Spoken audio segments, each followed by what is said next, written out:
My dad will sometimes like talk with people like we'll meet in the streets who speak Arabic as well in America.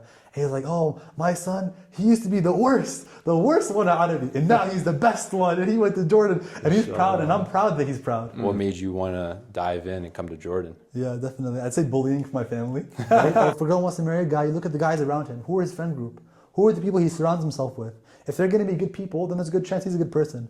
I think to take that leap, I think you just have to understand that the person that took the leap in front of you is no different than you.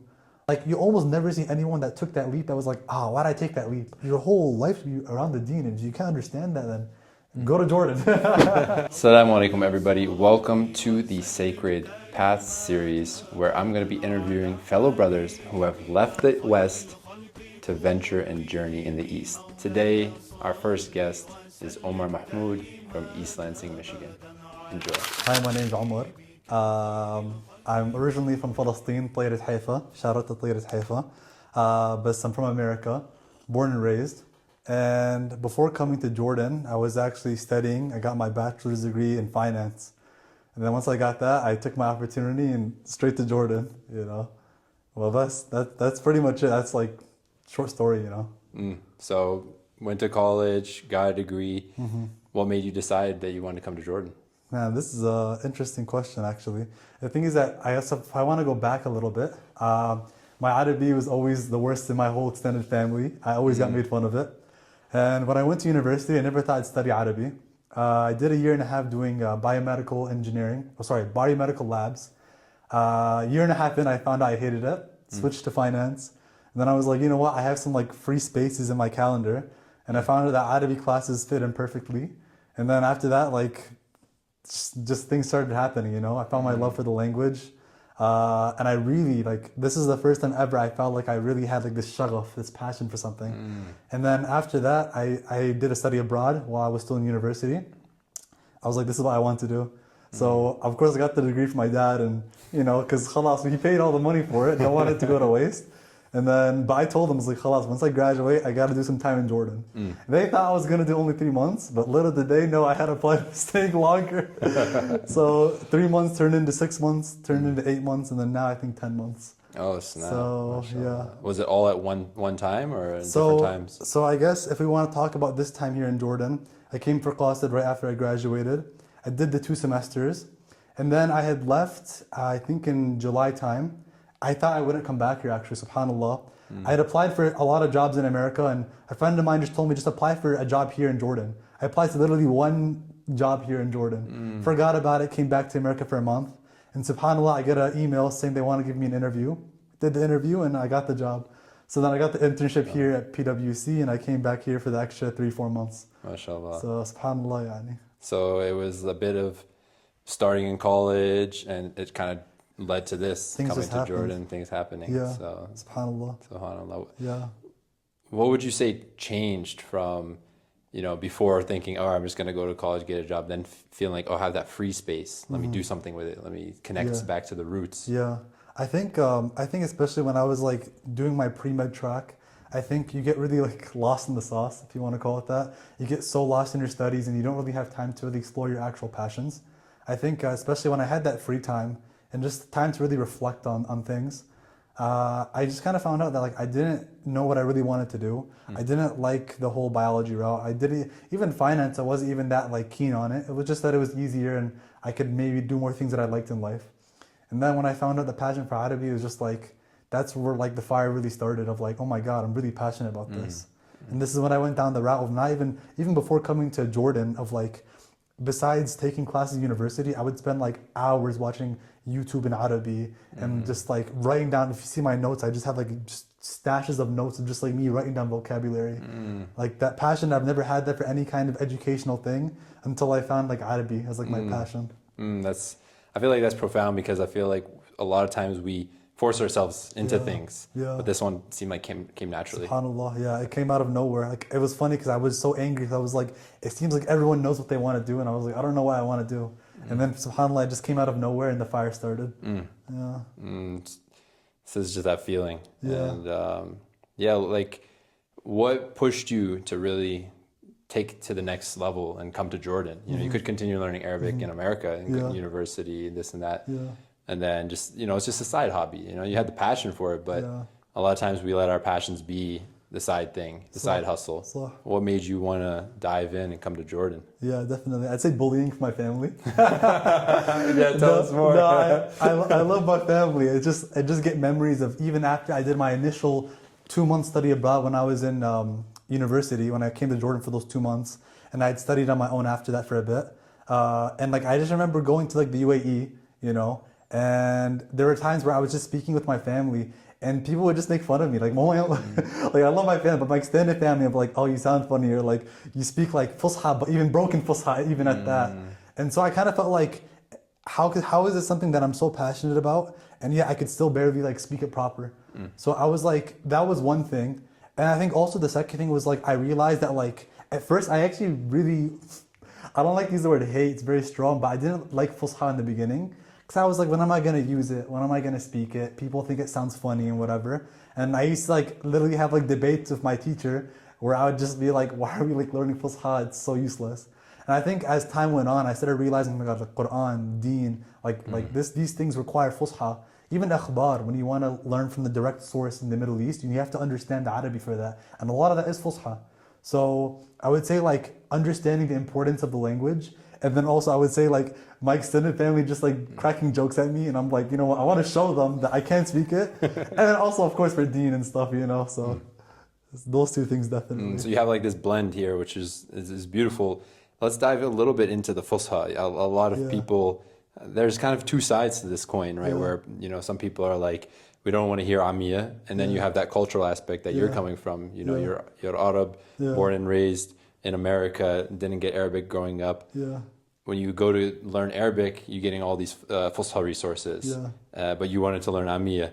And now you kind of bringing in Fusha with your Deen as you're getting older. So tell us more about that and the two sides of that. صح. I think definitely they're both extremely important. I think for me in the beginning, I put a lot more emphasis on the Amiya, because for me it came more natural. Because even though my Arabic was the worst in my entire extended family, like I was so more used to hearing Amiya. My mom would speak to me, عمر روح جيب هيك واعمل هيك وهيك هيك whatever So it's just like you just hear it all the time, and something I was more used to. So I think I just naturally was just against Fusha. But I think over time, like I said, it was just like understanding the importance of it, how many more doors it opened up. And حتى عامية كتير محصور, it's very confined.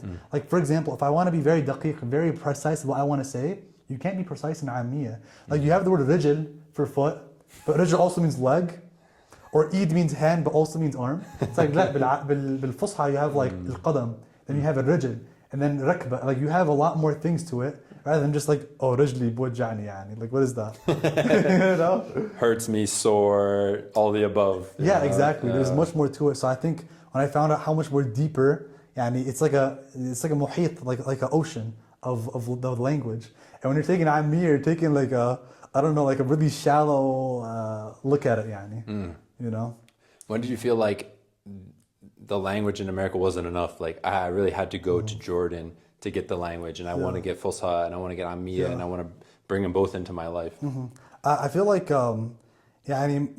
my thing was that I felt like I was kind of confined in the sense of like, when I'm going, let's say I'm studying in my class, I studied for like an hour, 2 hours, and then like next thing you know, I want to go order a coffee at the cafe, and it's I'm speaking English. I want to take the bus, I'm speaking English. And anything I want to do that's outside of, let's say, my house, where I could use my parents as a resource, it's English.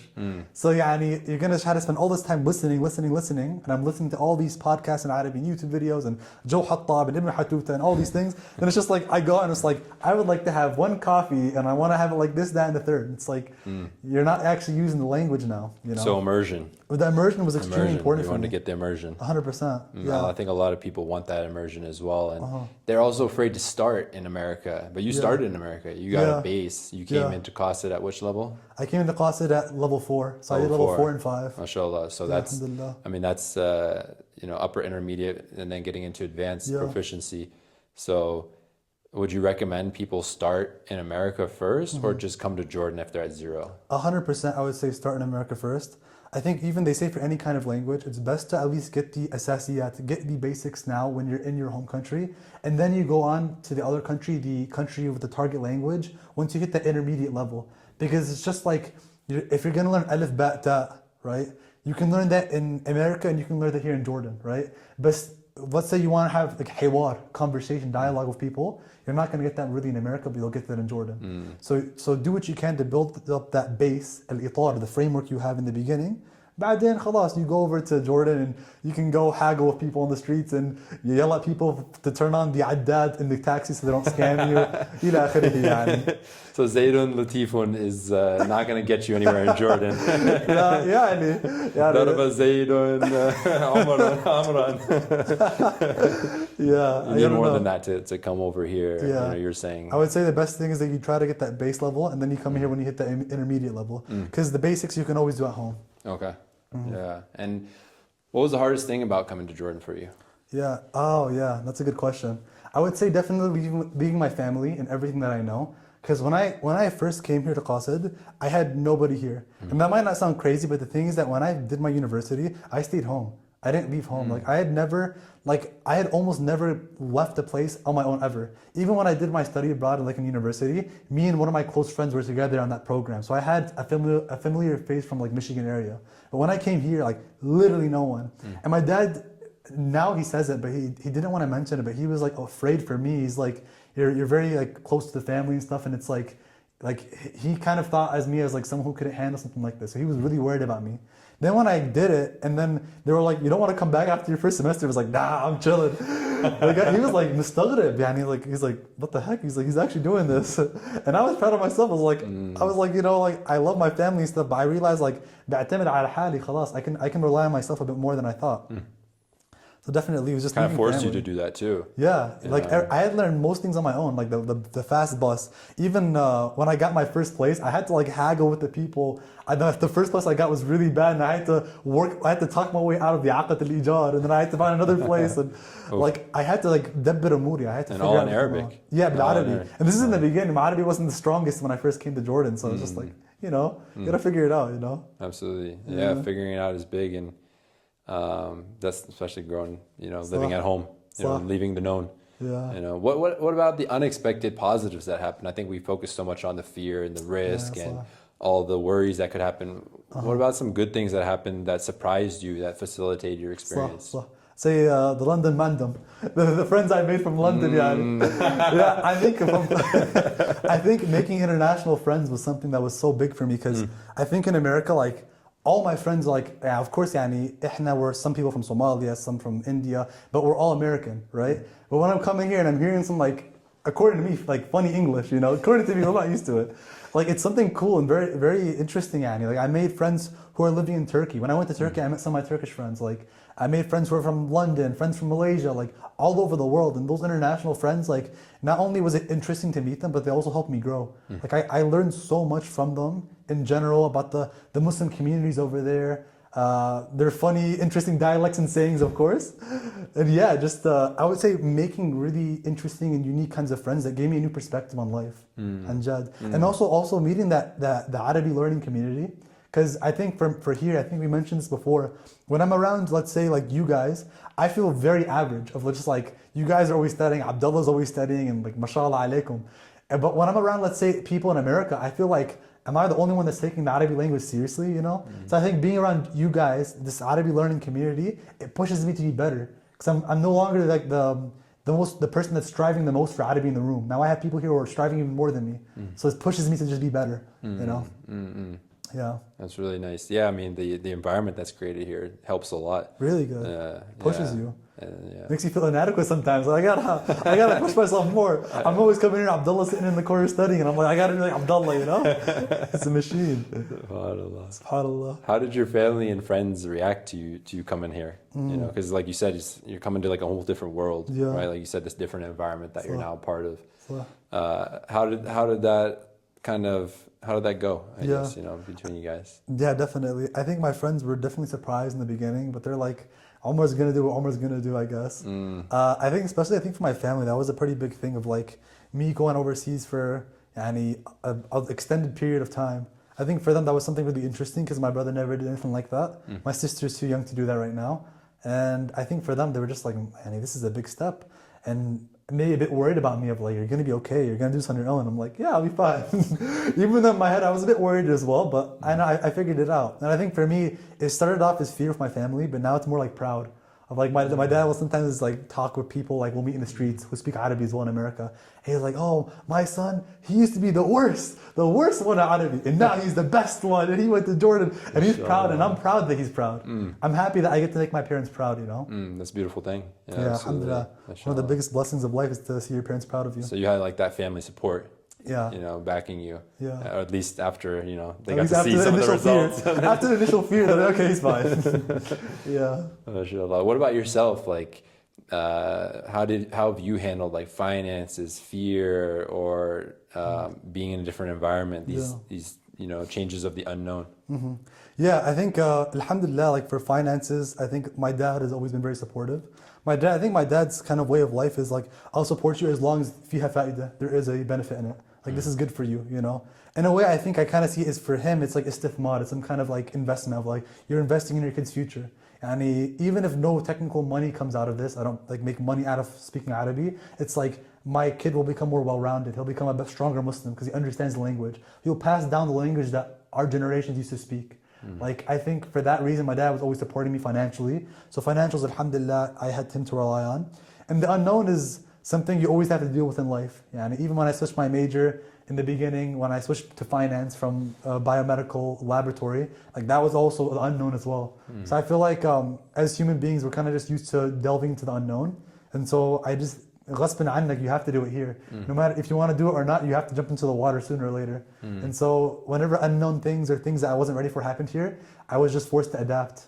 And that's about it, yeah. I mean, a lot of people are afraid of the discomfort of the unknown. Yeah. Well, how would you, because it sounds like you've gone through previous experiences like this, and now it was more natural. It came naturally. What kind of advice would you give to people that are afraid to take that leap? Yeah. You know, it seems like you got used to that. I think to take that leap, I think you just have to understand that the person that took the leap in front of you is no different than you. Like that person in front of you that took that leap into the unknown, and let's say you have a friend of yours who like, he went abroad and he studied Arabic and he became XYZ. It's like, don't think that that's out of reach for you. Like Anjad, like I'm not joking when I'm saying that I was the actual worst one speaking Arabic in my entire extended family. The worst one. And I took that leap of like coming to the Middle East, coming to يعني بلد عربي عشان أتعلم اللغة, to learn the language and stuff. And I took that leap and I'm so happy I did. And like you almost never see anyone that took that leap that was like, why did I take that leap? Why did I learn that new thing? Like, you know, I see people saying that, like, why did I go abroad, you know? People when they get older, they always say, go abroad, go learn, go do these things. And it's like, one of the biggest regrets is like, I regret like not doing X, Y, Z. So just do it, you know? Yeah. How has your life, your worldview changed since coming to Jordan? This is a really great question, by the way, because I think one of the biggest things for me was realizing the things that we have, the privileges we have in the West that they don't have here. Like, besides the idea of like having like insulation in like your housing, right? When it gets so cold and you have to bring out the gas heater because electricity costs like arm and a leg, يعني. I think for me, the biggest thing that I noticed was like, my God, الفرص اللي عندنا بأمريكا, the amount of opportunities we have in America is so crazy. People here will study, let's say, to become a يعني مش كهربجي, يعني let's say like مهندس, okay? You become an engineer. And it's like they won't even work in that field because there's not enough opportunities. They'll end up being a talabat or a Kareem driver, which is DoorDash for people in America, and Uber drivers. And they'll make 1 to 2 dinar an hour, and they'll work from 7 a.m. to 7 p.m. and that's it. Nothing else. And even though you went to university, even though you did X, Y, and Z, you're gonna end up staying in a really repetitive cycle, and there's no retirement for you, and that's it. So I feel like for me, when I see people, let's say, complaining about living in America, we all have our struggles, and I understand you want to complain sometimes, but always remember, yani, this is a ni'mah. We are so lucky to live in the West. The idea of like taking a vacation is a luxury. People here don't always take vacations. Sometimes the only days in the year they'll take vacations are the 2 Eids. And that's it, yani. So being grateful, alhamdulillah, yani. Seeing people walking in the street and like they don't have any like you can tell like yani. It just looks like he's out of it. He's lost. He has nothing. He's ripped clothes and stuff. And like you say alhamdulillah for being in the West, financially at least. Would that translate also to yourself? Like what have you learned, I guess, about yourself coming to the East? And I think I realized that like I can be independent. That's one thing. And also I guess I'm good at making friends, yani. I think especially whenever if you were to see me in Qasid, I'm just like the loudest person there. You're always gonna hear me laughing with some person new, yani. But alhamdulillah, I think it was realizing that I can be independent. And also I don't know, like I guess I can live on my own in a completely different country, you know, and I can in a way blend in with the people here. Even though like I'm always going to be an American because I'm born and raised there, I can still fit in with the people here in general. And they'll still see me as one of their own, maybe with a little bit weird language, you know. But at the end of the day, you know, I can make myself fit. Hmm. What advice would you give to somebody that's thinking about making this step in their life? Yeah, it's a great question. I would say just like that you can do it. Like that's it, yani. Like the times you hear of people that are like, oh, did you hear XYZ person that went to Yemen to go study to become a sheikh? Or did you hear the person that got accepted at Al-Azhar University or went to Medina or went to XYZ? It's like those people are not that much different from you, like almost at all. Like they just jumped into the water, made the decision, applied, and they got in and they went. You know, even places like Qasid, it's like anyone can get into Qasid. Like it's not like we're like inherently better than everyone else. Like you know what I'm saying? Like anyone can get in. So people that say like, "Oh, I can't do it," it's like why? It's like it almost sounds like a kind of sorry excuse of like, what do you mean you can't do it? Like financially, if you're capable and able to, or even get like a scholarship, just go do it. It's not that hard, yani, and anyone can do it. And I think especially as a Muslim, I feel like also it's kind of your obligation to learn the language. You're praying 5 times a day. You're reciting the Fatiha, God knows how many times. If you're praying Sunnah, pray even more. And it's like you're telling me that you can't even tell me what Alhamdulillah Rabbil Alameen, Ar-Rahman, Rahim, Malik Yawmiddin. You can't even tell me what that even means. And this is your whole life to be around the Deen. And if you can't understand that, then go to Jordan, right? So how has your Deen and Dunya balance shifted after coming here? Do you feel like it has? Definitely. I feel like for me, I'm not gonna say I came here and just like flip the switch, yani. Like I still have a lot of like bad habits I need to work on and whatnot. But I would say, not even just learning the language, also the company that I'm around. Like I feel like when I'm around you guys, I feel like I gotta like step up my game. Of like you guys are waking up and going to Fajr. I'm still not doing that, but I'm getting there, yani. I'm debating whether or not I want to go to Fajr in the masjid in the morning, yani, because of you guys. I would say like, but definitely I would say putting more emphasis on the Deen. Subhanallah, I never put emphasis on even memorizing Quran like that. But ever since I've come here, I'm like 2 pages away from finishing Juz Amma, memorization. Which I think in part because I'm here, because I'm around you guys and having these good influences around me. So I would say definitely I prioritize more of the Deen, more understanding that this is a vital organ to your living and your existence. And if you're not going to prioritize it, then you're going to be lost. So how would you give some nasihat to the youth that are you know, maybe in high school or about to go into college, or maybe they graduated college and they're feeling a little bit lost with their current path? صح. I mean, I am still a youth. Hopefully I'm not too unky, يعني. I'm not too old. No, but it is a good question. And يعني, I guess I would just give advice in the sense of like, يعني, if you have any doubts, any questions, never be afraid to ask. And in our deen, you're supposed to ask questions when you have doubts, right? And also, al-bi'a, your environment will play is the most important thing. Like the people you surround yourself with. I think there might be a hadith, and you correct me if I'm wrong, of a saying where it's like you are the religion of your friends, of the people around you. And also I think even the Quran, بِدِينِ اللَّهِ أَفْوَاجًا, and people coming in groups, right?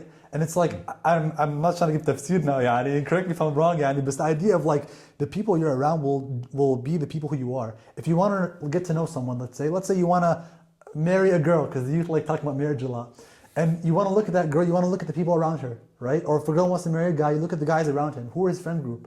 Who are the people he surrounds himself with? If they're going to be good people, then there's a good chance he's a good person. And if they're, drug dealers, like they say like in the UK, then he might be a drug dealer or a bad person. So I would just say surround yourself with the good people. Ask questions, learn more about your faith, and don't just follow like the rituals. Of course, rituals are important. Understand, why am I doing XYZ ritual? Why do I say Sami Allah bin Hamida? Like, why am I saying these things? Understand them. Once you understand it, you start feeling like there's actually have an iman al-haqiqi. You have this real kind of iman, not this kind of like my parents are Muslim, so I'm gonna be Muslim. Beautiful. And I like how you came to Jordan for a period of time. You locked in, you did your Arabic studies, and it didn't slow you down from also being in that, allowing your dunya rizq to come to you as well. Yeah. So what's next? Yeah, you've been in Jordan for almost a year. What's next? Yeah. I mean, I complain about it all the time, but the job market is currently cooked. That's why I came back here to work for my internship. But no, I think, like I did mention, of course, like inshallah, going to go for my MBA and continue down that route and hopefully get a job. Just scary word, job. But no, I think also the most important thing is like when you're like طالب العلم, you're going to stay طالب العلم for the rest of your life. Like you should never be like, oh, خلاص I got enough information and understanding, خلاص I'm good, I have the knowledge. It's like, لا, you are always going to be a lifelong learner. And if someone says that they have the knowledge اللي بكفي, then you don't have enough knowledge, because then you would know that you need to always be learning more. So I think definitely for me in the future, like besides of course my education, university, and getting the job and working inshallah and khair and all that stuff, also at the same time remembering that I'm always going to try to prioritize also learning Arabic, learning the Quran, understanding tafsir, because this is al-jawhar, this is the essence of what you're supposed to be doing. This is sabab al-hayatak, this is the reason for your life. Don't get, and حتى even, I don't want to go on a tangent, but the thing is that like, it's interesting because a lot of times parents will be like, focus on your studies, focus on your studies, focus on your studies and getting a job and becoming doctor and whatever. But it's like, why is there not like, focus on your Quran, focus on your tafsir, focus on learn Arabic, right? It's like, we have to understand that like, of course there is this importance of like getting a job and XYZ, and there's khair in that because you can serve the ummah in that sense. But at the same time, it's like, we should also remember to prioritize our deen as well. And تحاول تحسن هذا الشيء, you should try to improve it as much as you can. So for me, I will always be a lifelong learner. Well, also, of course, hopefully getting a job and making some money, hopefully soon. So I'm not relying on Baba too much, What's that? So I'm not relying on Baba too much. I gotta اعتمد على حالي. I gotta rely on myself sometimes. Inshallah. I mean, khair. Yeah. Beautiful. Yeah. So next is going back, MBA, get a job, hopefully continue the Arabic studies. Inshallah. Yeah, mashallah. Yeah. It's beautiful. And you got to see another part of the world, while you're still young. You didn't wait till that magical retirement date to do so. So many dad-lorn stories came out of that, man. It was incredible. Beautiful. Alhamdulillah. No. East Lansing. Come by, man. Come by. And to come around, man. Come around and we can go to the cafes and the Yemeni cafes. And we can have a good time, Bismillah. Inshallah. Bismillah. Alhamdulillah. Appreciate you coming on. Yes, sir. لا إله إلا الله